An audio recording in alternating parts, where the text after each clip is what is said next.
Doctor Who The Power of the Doctor, the Centenary Special, and the third of the 2022 specials, is written by Chris Chibnall and starring Jodie Whittaker, Mandip Gill, John Bishop, Sophie Aldred, Janet Fielding, Gemma Redgrave, Sacha Dhawan, Patrick O'Kane, and Jacob Anderson. So after it was announced that the first two special episodes were to be part of 8 episodes for Series 13, a third special was confirmed to be a Centenary Special, described as an epic blockbuster special for the departure of Jodie Whittaker as the 13th Doctor, as well as Chris Chibnall as a showrunner, Nikki Wilson as co-executive producer, and Segan Akinola as the music composer. Mandip Gill as Yasmin Khan and John Bishop as Dan Lewis confirmed to leave after this special as well. This episode was filmed in the entire September and finished on 13th of October 2021. Directed by Jamie Magnus Stone, the special celebrates 100th anniversary for the BBC and marked as a 300th Doctor Who story. When the trailer came out after the end of The Legend of the Sea Devils, Centenary confirms the return of the characters. Gemma Redgrave and Jacob Anderson returned as Kate Stewart and Vinda, as they last appeared in Series 13 finale, The Vanquishers. Sacha Dhawan and Patrick O'Kane return as the Master and Asheds, the Lone Cybermen, since the Series 12 finale, The Timeless Children. Also, the return of the two companions from the classic era, Janet Fielding and Sophie Aldred, as Tegan Jovanka and Ace, which is a very nice surprise, especially to those who grew up in the 1980s. The Daleks and Cybermen also returned, and Bradley Welsh as Graham O'Brien confirmed to return as he was spotted on set. So this episode starts off in a space train where people are inside getting attacked by the Cybermen, and I thought the effects looked pretty cool. So Dan goes to the controls while the Doctor and Yaz are helping people. The Doctor finds a mysterious little girl inside a pod. It was really funny that Dan calls himself Space Driver Dan, who's driving quite a story train. So the Cybermen and the girl get teleported away. Cybermasters are Cybermen having the ability to regenerate after when they get killed, which makes them really dangerous. Dan's helmet was broken. As the TARDIS team went back home, Dan wanted to leave because he almost died, as he doesn't want to take a risk assuming that he will continue to survive while travelling with the Doctor, and it's a pity that he's hardly in the episode. John Bishop is great as Dan, can't go wrong with him. Meanwhile, the Master as Rasputin is in Siberia in 1916, hypnotising people in the style of Roger Delgado, especially when they're like, "You are the Master, and I obey you." Richard Dempsey plays Nicholas II, who was the last Emperor of Russia, Queen of Poland, and Grand Duke of Finland, from the 1st of November 1894 until 15th of March 1917. He gives off great performance. Anna Andreasen plays Alexandra Fyodorovna, the wife of Nicholas II. She's great too. In London 2022, at the Art Gallery, Ace looks at the missing painting, so she phones Tegan Jovanka, who's in Countryside, and apparently she's got a small Cyberman doll, which would be Asher, the lone Cyberman, that the Master shrunk to death in The Timeless Children using tissue compression. And it's not a good memory for Tegan after the incident in Earthshock. And Ace obviously met the Cybermen before, which was in Silver Nemesis, and it's been decades since they last heard from the Doctor, so Kate Stewart brings them in. After watching The Legend of the Sea Devils, as they released the Next Time trailer for that episode, that got me so excited. I heard the rumours that Sophie Aldred was coming back as Ace, who last appeared in Survival. However, she returned in the 1993 charity special during the Wilderness years, which was Dimensions in Time. I've been wanting Ace to come back. Originally, she was to appear in the Sarah Jane Adventures, explaining why she left the Doctor, but unfortunately it didn't happen due to the passing of Elizabeth Sladen, so then she reprised a role in the advertisement of the collection of season 26. Plus, Sophie Aldred wrote a book at Childhood's End about Ace meeting the Doctor again, and then The Power of the Doctor, and I think it was about time that Ace came back on screen. And I really do think she needs a spin-off series. As of time of recording, we haven't got a spin-off series, which I am really surprised that we haven't yet. After watching the trailer and realising it's true, I couldn't be any more happier. I was so excited about that. I also didn't expect Janet Fielding to return as Tegan Jovanka, who last appeared in Resurrection of the Daleks, plus a short episode affixed with Centaurans. And it's so great to see her back. The Doctor gets a message from a Dalek who betrayed the other Daleks, so her and Yaz went to Cyber Planet, which I love the design of the planet, and the girl revealed to be the Kurunks, the creatures of sentient energy, which is interesting. And there was another TARDIS disguised as a police box, just like the Doctor's, except all the words is just ha ha has, which I don't know if it was just me or something that the Joker would do. As the Doctor and Yaz were getting attacked by Cybermen, they got out of there. They got a call from Kate Stewart, so they went to the HQ as Unit is brought back. And I love the reunion scene where the Doctor meets Ace and Tegan again. I'm Yaz, the only one here who doesn't really know what's going on. We used to be you, decades back. Yaz was confused and Tegan had to tell her that they were used to be companions back in the 80s. The paintings were replaced by the Master as a Rasputin. Tegan and Ace were horrified to learn that's the Master as they met him before, back when he was played by Anthony Ainley. So after the static problem between the Doctor, Ace and Tegan, the Doctor and Yaz arrived at the Naples. The Master explained that this is the day the Doctor dies. The units all just came along in the TARDIS, so they arrested the Master. He's taken to the cell. And the fact that the Master said that Kate's father, Brigadier, is an idiot, right into Kate's face, she's so professional about it. She's not giving him the reaction. And I think Gemma Redgrave really pulled it off. Like I said, it's great to see her as Kate Stewart again, and I'm happy that she got more to do. I love the bit where the Master recognises Ace and Tegan, the mention of Aunt Vanessa as he shrunk her to death in Logopolis. And the last time Ace saw him, he was a cheetah person, which was the event of survival. And I love the Master makes bunker puns. Bunk up in the bunker. Well, he's gonna bunk off. Sorry. Sacha Dhawan does a great job playing the Master, where he's so evil, jokey, and he really loves his evil plans, and he's very intimidating. While Tegan and Ace kept an eye on the Master on screen, Ash's doll grew, the door opened like Genesis Ark back in Doomsday. The Cybermen came out, and Ashid did as well. I didn't expect Patrick O'Kane to return as Ashid, the lone Cyberman, after, like I said, was killed off in the last episode of Series 12. But I'm glad he came back as he's badass and terrifying.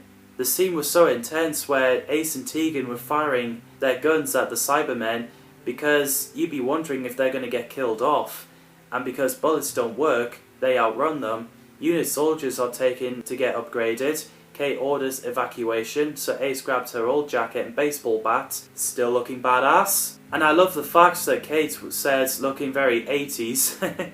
The Doctor and Yaz arrived inside a volcano. What Yaz was seeing was seismology, volcanoes, Daleks, and the Master, which is not good news. Vinda crash-landed on Cyber Planet, and it's great to see Jacob Anderson back as Vinda, and I thought he's a cool character. The Doctor finds a traitor, Dalek, allowing her to extract vital data about the destruction of its race, as it turns out that Dalek was allowed to contact the Doctor by the Daleks. But then that Dalek got exterminated, so the Doctor got forced to go inside the casing and brought to Winter Palace, where the Master, with Rasputin's look, is inside, and he has Cybermen and Daleks with him. When he says the Master's Dalek plan, or the Dalek Master Plan, he referenced the first Doctor William Hartnell, the Dalek Master Plan story, which is cool. Fun fact, Tom Baker once played Rasputin, which is so cool. Also, the Master says he dressed for the occasion. He reused that line from the TV movie, the one who's played by Eric Roberts. And I love the bit where the Master played Rasputin's song by Boney M and danced to it.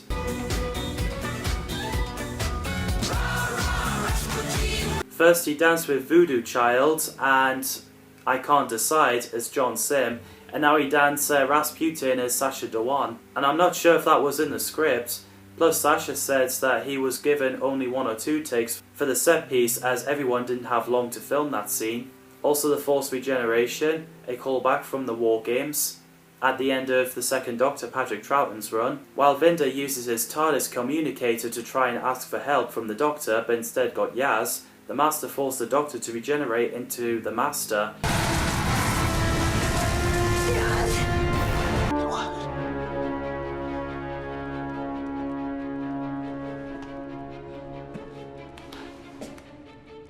Which is so bizarre. You never see a regeneration like that before. Sacha Dhawan makes a great The Master Doctor. He wore the mixture of the Doctor's costume, which is cool. He wears Sylvester McCoy's jumper, Peter Davidson's celery, Tom Baker's scarf, and Patrick Troughton's checkered trousers, and playing his recorder, which is also why I'm wearing the scarf. And ironically, the costume designer James Atchison designed the Sam Raimi Spider-Man costume and Tom Baker's scarf. Yep, go ahead, Google it, search it up if you don't believe me. I'm not joking, James Atchison did design the suit and the scarf, the one who's played by Tobey Maguire. So the Master Doctor goes inside the TARDIS, which horrified Yaz. The way he shouts in Yaz's face, "I'm the Doctor," was terrifying, so Yaz managed to push the Master's Doctor out of the TARDIS and left him in the planet. So Vinda gets picked up, Ace and Tegan went to the roof. Tegan decided to stay and help Kate because, well, she was the one who brought the Cybermen in, so she went back and let Ace fly on the parachute on her own. And I love the scene where Tegan rants on about her near-death experiences and what she went through after travelling with the Doctor. You certainly don't want to mess with her. Meanwhile, the 13th Doctor is inside a consciousness, and we get a really nice surprise return. Quite the strength of character, this incarnation. Vestiges of your consciousness. Fragments of yourself. From the past.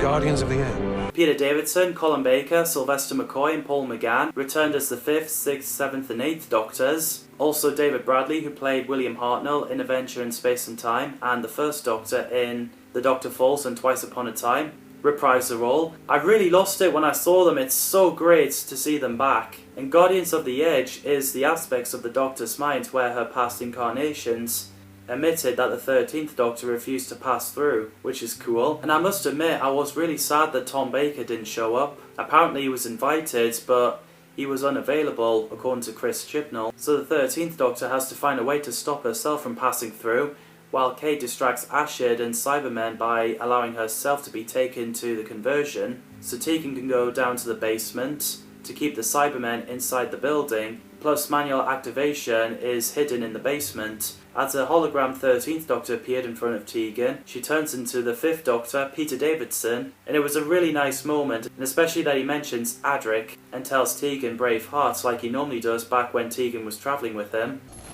Adric. No. Braveheart.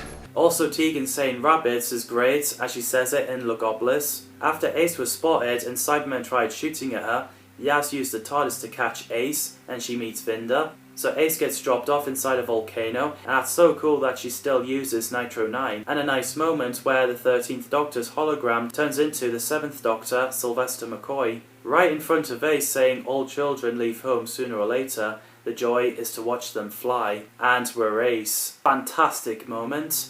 Oh, we're more than good. We're Ace. Plus, Ace said that she's sorry that they fell out, which explains why she left the Doctor after all this time. So Graham shows up, and it's great to see Bradley Walsh return as the character. Plus, it would be really cool if Graham and Ace started dating. And there's also a nice callback from Remembrance of the Daleks, when she says how she dealt with them back in 1963, and hitting with a Dalek with a baseball bat, which is awesome. I also love the fact that Ace says wicked, like she often does back in the McCoy's run. After Yaz picked the Master's Doctor up, they return to Winter Palace, and Jo Martin as the fugitive Doctor shows up. Great to have her back. Yaz remembered her as Ruth Clayton, a tour guide in Gloucestershire in Fugitive of the Jadoon. Cybermen believe that she's the real Doctor, but after firing, they realise she's just a hologram and ended up destroying each other, which is badass. Next time, check for signs of a hologram. As of time recording, this is the last time we'll see the fugitive Doctor. I hope Jo Martin comes back. I heard she's getting a big finish audio, which I think is great. So the Master regenerates back into the 13th Doctor, and she changes her clothes back. As the TARDIS team went back to Volcano and picked up Ace and Graham as it was about to blow up, Tegan saved Kate and destroyed Ashid and Cybermen. So Kate and Tegan got out of the building as it got destroyed, and the Doctor picked both of them up. And it was the first time that Kate went inside the TARDIS. I also must admit, I'm surprised that Tosin Cole didn't come back as Ryan Sinclair. I'm not sure why he didn't come back. I don't know if he was unavailable or something, who knows. So Cyber Planet got taken to 2022.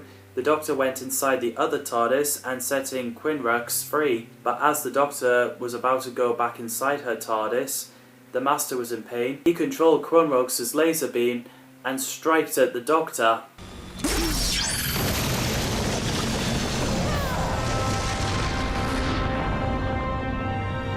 So Yaz went to pick her up, the Doctor's TARDIS disappeared away, Everyone else has dropped off at Croydon, which is where Sarah Jane Smith originally lives in. Yaz is in tears as she noticed the Doctor will be regenerating soon, so they had some ice cream, sitting on top of the TARDIS and looking at the Earth from space, and that scene was pretty emotional. Loved being with you, Yaz. And I have loved being me. I think I need to do this next bit alone. Let's not say goodbye.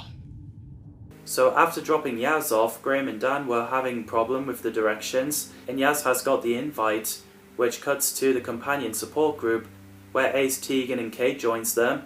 So Graham talks about his travels with the Doctor, and he couldn't say anything because he feared they'd be put away, but he realises that he's not the only one. I can't be the only one. I can't. And look, I'm not. And it was so great to see Bonnie Langford and Katie Manning back as Mel Bush and Joe Grant, or Jones. The name Mel Bush was credited since the Audio Big Finish, and Joe Jones was credited since the Sarah Jane Adventures Death of the Doctor. And William Russell returning as Ian Chesterton is so special. Sorry, did you say her? I was so happy that he showed up. He was 97 when he filmed that scene, and the fact he last appeared in The Chase Part 6, which came out in 1965, it resulted Guinness World Record for the longest gap between on-screen appearances. Even though Ian has a small cameo, it's still awesome that he came back, as he's been around Doctor Who since the very beginning, and an earthly child, so Kate wanted to recruit the past companions for unit work. And of course Mel returns again in the 60th anniversary, The Giggle, as well as Series 14, aka Season 1, whichever you want to refer it. Dan admits that he misses the Doctor and that he's glad he's not been exterminated. Ian was surprised when he heard Dan refer to the Doctor as her. Mel was wondering how many Doctors are there, and Jo knew everyone is going to be there for quite some time because she knows at least 4 incarnations. Ace and Tegan asked Yaz if she and the Doctor are okay, and Yaz acknowledges that the Doctor's okay, and the Doctor is the Doctor. And you'll probably notice an empty chair with a laptop on top, and the audience were guessing who the seat could be for. In the original script, it could be for Martha Jones, Ryan Sinclair, and somehow Jackie Tyler, despite that she was stuck in the parallel Earth. Also, Anika Wills was invited to return as Polly for that scene, but she was unavailable. Some guess that chair was meant for Sarah Jane Smith, which is really sad that Elizabeth Sladen isn't with us. Meanwhile, the Doctor arrived at the cliff and does her Blossomous Blossom speech that echo the phrase Blossomous Blossom from Dennis Potter's 1994 interview, and the Daisiest Daisy, which the third Doctor, John Pertwee, made a speech about in The Time Monster. Doctor, whoever I'm about to be. Tag. You're it. And I love that the Doctor says, the Doctor whoever I'm about to be, as she regenerates, and with the rumours spreading before this episode came out, people were wondering who Jodie Whittaker is going to regenerate into. Is it David Tennant or Ncuti Gatwa? That is the question. The 13th Doctor regenerates into the 14th Doctor, who looks exactly like the 10th Doctor, so the answer is that Jodie Whittaker regenerates into David Tennant. Plus the Doctor also regenerated the clothes, which is bizarre and the fans were confused about that. So Russell T Davies said that he didn't want David to wear Jodie's clothes for imminent thought and respectful reasons, and that the media would make it look like a mockery of that culture, especially that David is taller than Jodie. The first time the Doctor regenerated the outfit was the first Doctor, William Hartnell, regenerate into second Doctor Patrick Troughton, wearing different clothes, although the cape was still on. Also, the fourth Doctor Tom Baker was wearing his boots in his last story, The Logopolis, but then after regenerate into the fifth Doctor Peter Davidson, he was wearing brown shoes. So the whole thing explains a lot. As soon as the Doctor realised that he's got the Tennant's face again, and I love the fact that he's so confused by saying, What? What? What? What?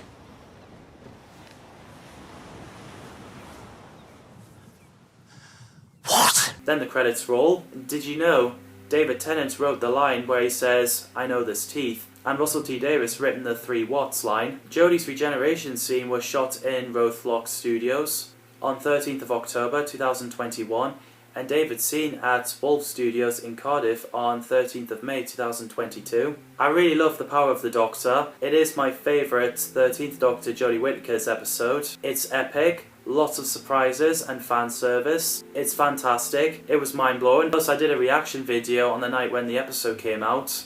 This is the first Doctor Who episode to be released during the reign of King Charles III. And it's a shame that Jodie Whittaker has left as the 13th Doctor. I really do like her. She has some great moments, great speeches, and I do buy that she is the Doctor. I hope she'll do the Big Finish audio series. And also she's pregnant when she filmed the last episode, you know, as her another kid's coming by, so I wish her well. And as of time recording, and she has yet to return as the 13th Doctor. I mean, I think she said she'd love to, which I hope she does. And it's a pity that this is Segan Akinola's last episode for music score, as I think he's done some fantastic scores. As Chris Chibnall sadly left, he thought this would be the last Doctor Who episode because he wasn't sure on who's taking over as the showrunner until after filming that episode, it was announced that Russell T Davies is back as the showrunner, which I'm really happy about. David Tennant coming back makes me feel like a kid again, and I'm happy that Murray Gold is back for the music score, as well as Jane Tranter, Phil Collinson and Julie Gardner as producers and executive producers. So here we are.